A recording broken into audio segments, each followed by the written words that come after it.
Pearl Jam was an interesting one that I really enjoyed. I think the first time that we reacted to them on this channel it was with Even Flow. So we're gonna return again, and you guys wanted me to check out Alive by Pearl Jam, so I'm kind of excited to get into that. If you guys don't know, my name is itsandiroo. We've been checking out a ton of classic pop, rock, metal, just tons of just great hits and just music that I didn't get the privilege of growing up listening to. I don't think that being a Gen Z, what do you call it, uncultured kid is an excuse to not check this stuff out. So that's kind of what we've been doing over here on this channel. It's just been exciting checking that out with you guys. And as someone who loves metal and rock, it's amazing that I haven't really dove into Pearl Jam yet. So I'm just excited to keep checking out more of their stuff because Even Flow was amazing. Yeah, let's check out Alive today, guys. My name is itsandiroo again. Where are my two-steppers at?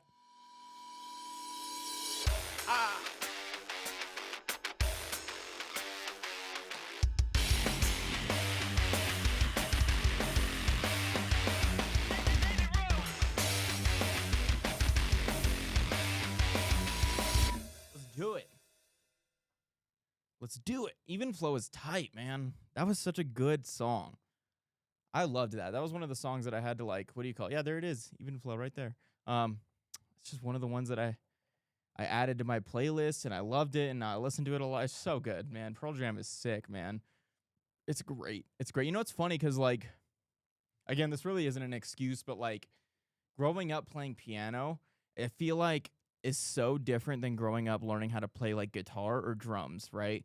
Because of course there is piano in this music all over the place, but like I feel like you kind of go down a different route musically. And even though I was like a metalhead and loved like, you know, this anything adjacent to that, like and rock and stuff, it's like I just never explored this kind of stuff as a pianist. And you know, when you grow up playing guitar, you start to get into like the legends, right, who played guitar and bass and everything like that. But like because of that, I feel like I never actually took the time to check out amazing like guitarists and musicians like Jimi Hendrix and stuff like that. And oh my God, there's just so many amazing musicians that I feel like I really should know as someone who works in music and has made my whole life based around music and now including this channel. So just like it makes it that much more special that I'm checking out guys like Pearl Jam and stuff, you know. Let's get into it, man. Let's get into it.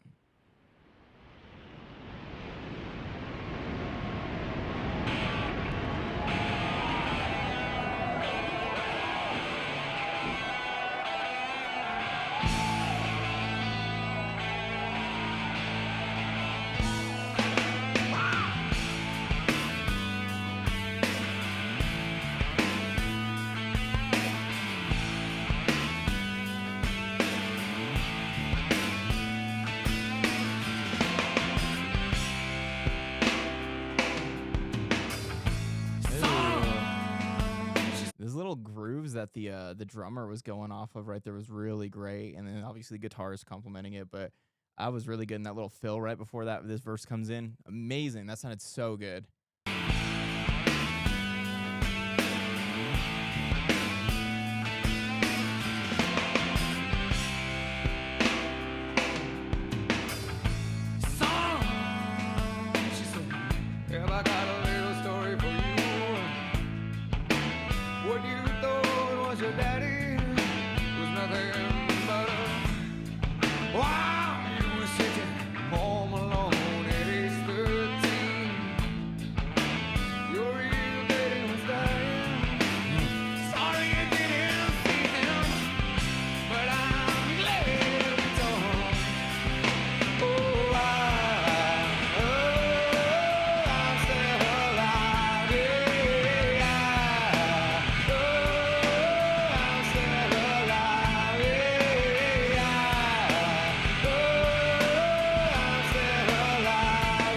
I gotta mention something that's kind of interesting about like music and specifically pitch correction. We talk about like newer tools when it comes to engineering. If you guys don't know, I'm a full-time producer and engineer, and I've been doing that for 8 years now, 10 years full, like completely, but 8 years professionally. And I do live engineering now at a venue out here in Colorado Springs.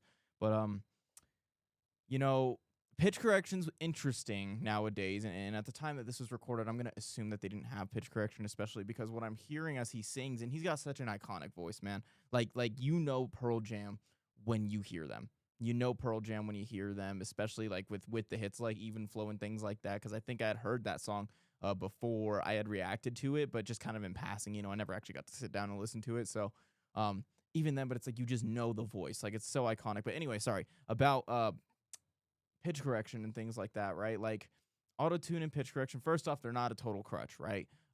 If you're a bad singer and you use pitch correction or auto tune, you're just gonna sound like a bad singer with pitch correction or auto tune on your voice. You know, you still have to be a good singer to make that sound good. So that's the first thing that I want to talk about. But the second thing is like a lot of his notes, and he's a great singer, right? But you can tell that it's not pitch corrected and stuff because some notes are a little flat or a little sharp, but it works together, right? And the weird thing that I've found in producing is that once you start pitch correction on a song and everything is like to the grid and like on point, anything that's a little bit flat or sharp sounds awful, even if you're not a bad singer. But that's kind of the special thing about this type of music is one, you just had to be talented and have great pitch from the get go, to like be able to start a band like this and be successful. But two, it's like you can get away with being a little bit flat, a little bit sharp live and stuff and still sound brilliant and amazing. And it's not that he's not skilled or anything or not a great singer. It's just the reality. Like nobody can sing completely perfectly, right? But that's just the cool thing about this is like you know those little flaws and everything is what makes it so human and it makes it sound so great. And I think it's something that even in my music that I make, I need to like start paying more attention to because I tend to use pitch correction pretty heavily in my music. Even though I am a good singer and I can sing without it, I just we're so used to it in this day and age that it's like everything has to be perfect, otherwise people think you're not good. You know, so it's amazing, man. His voice is just brilliant, and it's so iconic, and I love his voice, and I think that the little bit of flatness and sharpness adds a little bit of character. It adds a little bit of humanism. It adds emotion and things like that. I think one of the few artists right now who don't really use it, or at least they don't use it heavily, is like Zach Bryan, right? Not to throw country into here, but if you listen to his music, it's kind of the same thing. You can tell when he's being pretty flat or sharp, but it works for him. And because there's a way that you pull it off, and there's a way to make it sound good. And I honestly think that's more talented than perfectly hitting every note. And that's just exactly what's going on here with this song Alive. It sounds amazing. Sounds so good. Oh, she walks slowly across a young man's room. She said, I'm ready for you. Why I can't remember anything to this very day except the love. Oh, you know it. Now I can see. I just stay. I'm still alive. Yeah. Oh, I'm still alive. Yeah. Oh, I'm still alive. Yeah. Oh, I'm still alive. Yeah. Oh, yeah.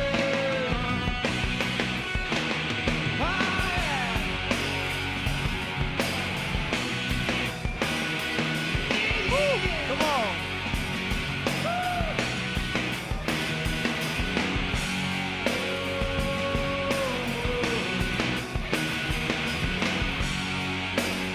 Oh, they offset it. It's so good. Is something wrong, she said. That little like how they kind of break it down. I thought it was gonna go into like I thought that was gonna be like the climax before it hit an even bigger climax, which technically wouldn't be the climax. I thought it was like still building up, but they cut it down. That sounded great. I love that little break. Let me play it again so you guys know what I'm talking about. If you don't already know, you probably know what I'm talking about.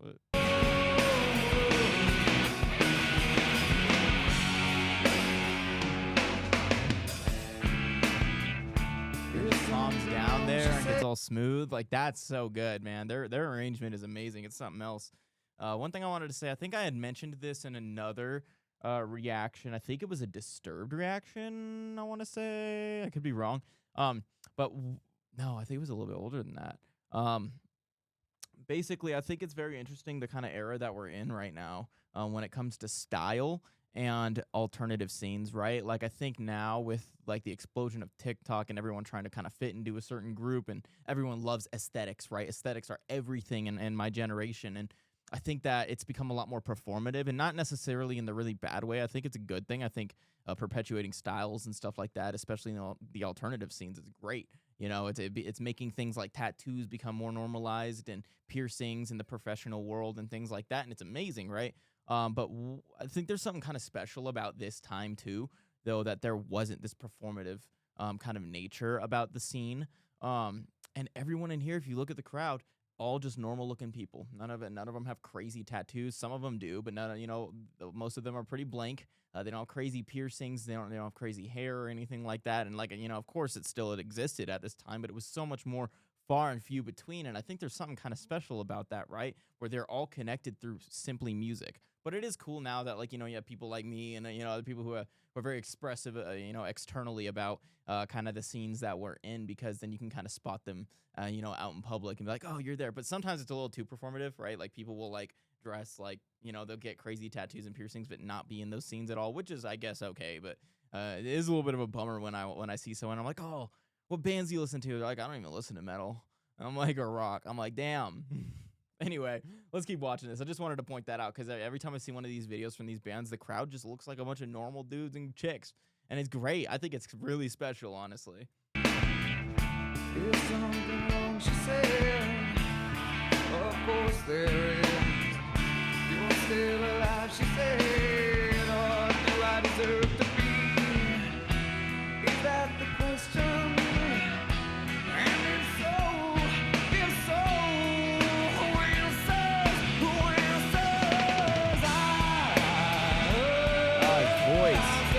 Voice is so good, dude.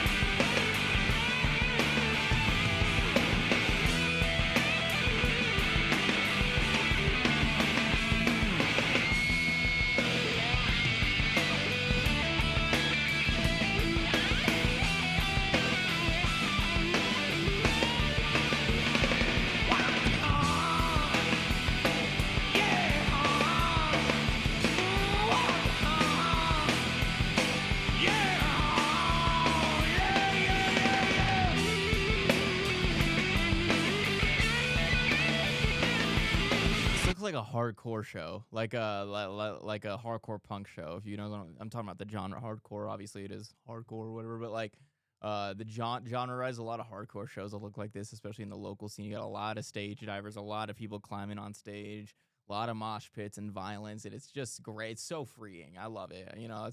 I love those scenes, man. It's so much fun to be in at these shows and stuff.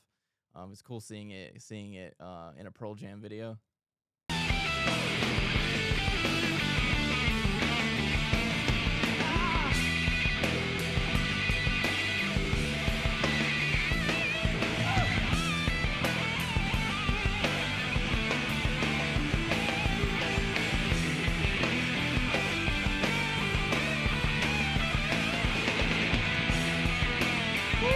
Yo, the way he's holding his drumstick, y'all got to give me some background on that. That was like a marching grip. That's crazy. He's kind of holding it inwardly. I don't know the exact terminology. I'm not a drummer, but yeah.